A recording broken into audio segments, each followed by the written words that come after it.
WFAA weather alert day in place for Wednesday night into Thursday, specifically 3 in the morning until noon on Thursday. The impact is going to be heavy rain with a flood threat, small hail and gusty winds. This is what you need to do. Prepare for traffic delays on Thursday morning as ponding on roads will be likely and lower visibility will also be likely.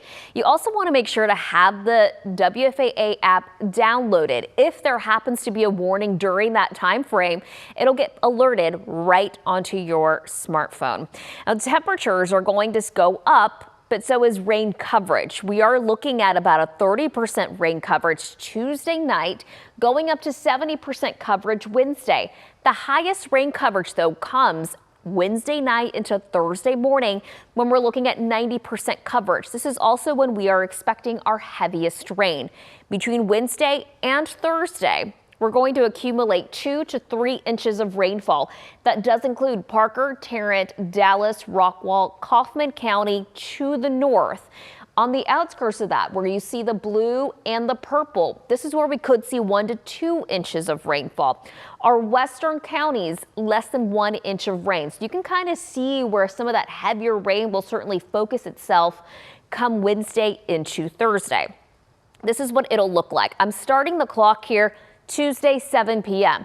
Most of the day will look like this with cloud cover. We'll start to see some scattered showers, really not much of anything. But after midnight tonight, that's when we're going to see better coverage or higher coverage of those scattered showers. And that will only go up throughout the day on Wednesday. I'm taking you through about noon right now on Wednesday.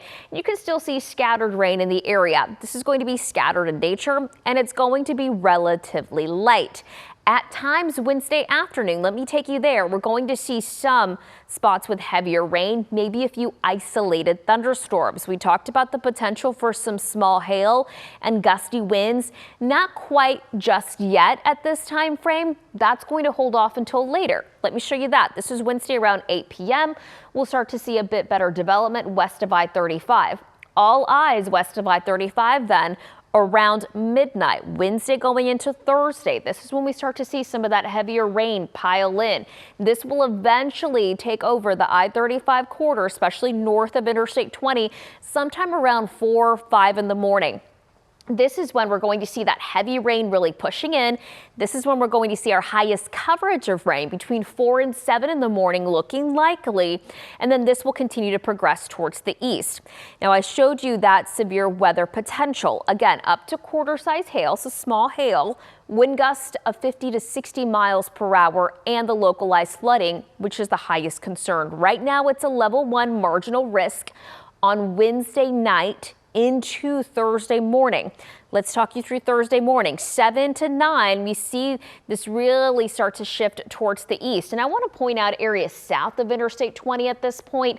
This is where we have the higher instability for this time frame, and this is where we're going to see slightly higher potential for an isolated strong to severe storm. Between 9 and noon, we see this pushing east and out of most of North Texas, and then the threat does shift to areas in southeast Texas and Louisiana. So Thursday early morning through the early afternoon, we still have that marginal risk for most of North Texas for the same threats, but the risk is going to be highest southeast of our area.